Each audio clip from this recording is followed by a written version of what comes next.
Well, many thanks there, Peter Mwangangi, for that update on what's happening on the global front. Let's take you back home now. And today, being a Monday, we always have the Innovator. And this week, we delve into the world of electronic bikes and just how more Kenyans could be taking up the e-mobility shift. KTN's in-house techie, Brian George Otieno, tells you electromobility is the future.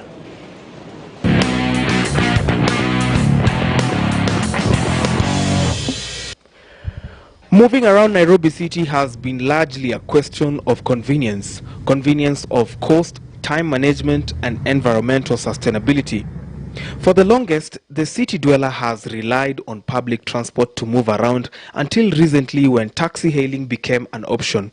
But with rapid urbanization, traffic jams are synonymous with many African cities.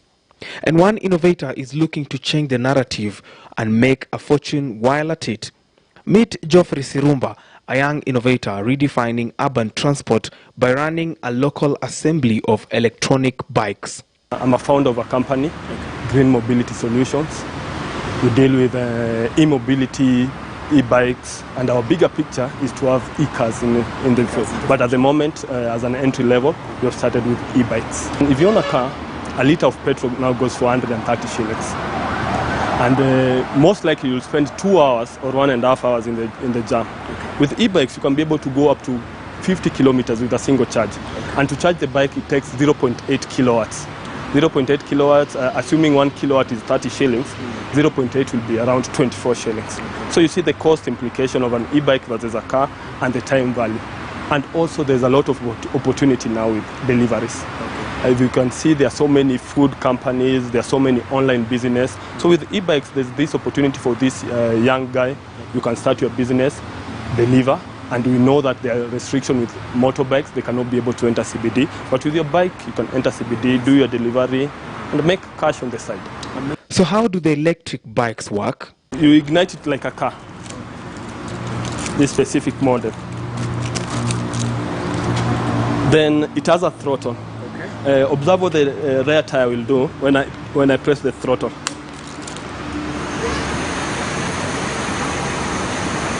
Then come and see the maximum speed it can be able to do. It has a speedometer. You're able to do up to 42 kilometers per hour. Then our regulation is a bit dark on this part. Okay. When does it become a motorcycle? At what speed? So according to the US standards, up to 35 kilometers per hour is still a bike. Still a bike? Yes. Yeah. So that's how the throttle, and if you want to sweat a bit, it has the manual option. This has 7 gears. You can be able to see. So you can cycle it like a normal bike. Okay. Then the payload, it can be able to take the rider plus goods up to a maximum of 120 kg. Amazing. Yes. There are different models I can see. Yes, this is our entry level, which is a bit fair in price. Okay. We sell it at 75,000 Kenya. Yes, yes. So, if I'm able to demonstrate this other one, this is a mountain bike, a kawaida mountain bike. It's foldable, like the other, like the one I showed you. It's also foldable. But then the speed. This one has 21 speed. It has three levers at the front and 7 gears at the back. So it's a 21 speed. Amazing. So if you want to hit that hill, you just engage this one. Okay. Yeah, okay. E-bike has a throttle. It's just like your ordinary bike, okay. But it has a battery and a motor. So the battery and the motor help to push you further. Okay. So if it's an uphill task, you just engage the throttle and you'll go. And also the other part of an e-bike, it can be fully electric. By fully electric, it means that you don't need to pedal. So you just sit on it if you know how to balance a bike and you go. And one single charge can take you to 50 kilometers. Then there's this other element of pedal assist. If you want to engage some bit of exercise, you just pedal. It can take you for longer, now 80 kilometers. Okay. Now in the evening, you want to go home. You want to sweat a bit. Now you ride it like a normal bike. Right. That's the e-bike for you You now. burn a few calories. Yeah. And is there a market for the bikes in the country?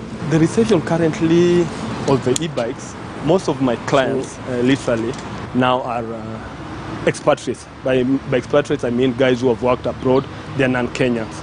For Kenyans, there's a lot of consumer education that is needed. There's this association of cycling with poverty. So at the moment there's a lot of question and answer, but the uptake is good. This is the battery. I need to unlock it. It has a key.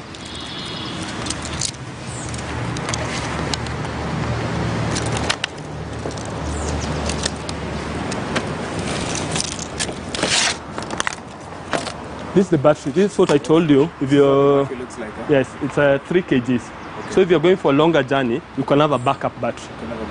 Yes. Okay. So this is the battery, and you can be able to remove it and go and charge it in the office as you wait.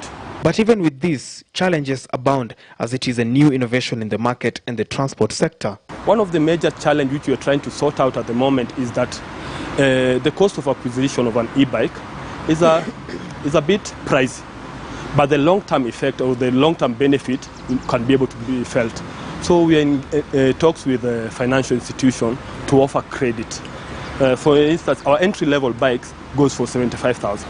So if you can get a solution with a bank or any other MFI, you're able to pay it up in 3 months, 25,000, 25. You'll be able to clear it in 3 months. Jeff, as he is commonly known in his circles, says there is a massive opportunity for anyone who wants to use the bikes for whatever economic activity they deem fit. Example, one of our partners, okay. I'm a distributor. Okay. There's one of our partners who is in e-deliveries, Okay. So the guy has taken up a big shop. He has over 40 bikes. He has taken up 20 of our e-bikes. With these 40 bikes, every bike he has created employment for one young guy. So this guy does delivery within CBD and the outskirts, within a radius of 20 kilometers within CBD, is able to do deliveries. So you can see the opportunity here by just having that e-bike, and the revenue share model is really nice. So this is what I charge the client. I'll give you an example, an arbitrary example of 200 shillings. So a trip or a delivery that costs 200 shillings, they split with the rider, half. So the guy is able to coalesce, he has gotten the businesses, now they're able to trust him. Now easy is now to create employment to this young guy, deliver to this point. So and within a duration of 1 hour, 2 hours, you have your delivery. Yes. So the opportunity that the e-bike presents at the moment is more on deliveries. Because of the adoption of a micro-mobility solution, I think it will take time. Because when you look at our roads, there's the bit of the matatus. They give you a scare when you're cycling, but that one will take time. There are some roads which are user-friendly. If you live along probably Ngong Road, the likes of Ring Road. He hopes to set up a plant to scale up production and the supply, and equally venture into e-vehicles. Local assembly here in Nairobi, if I'm able to bring it here in Nairobi, I bring it as knockdown parts. So every part comes separately, and we're able to assemble it probably in Athi River. We are setting up our warehouse there. Yes. By doing that, we'll be able to reduce the cost. Currently, the taxation is crazy.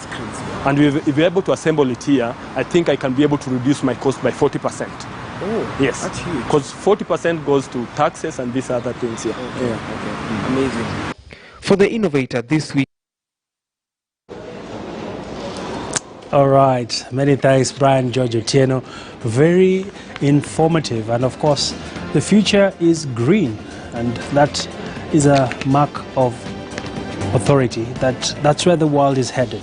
And that brings us to the end of KTN Business today. My name is Abi Gina. See you tomorrow, same time, same place.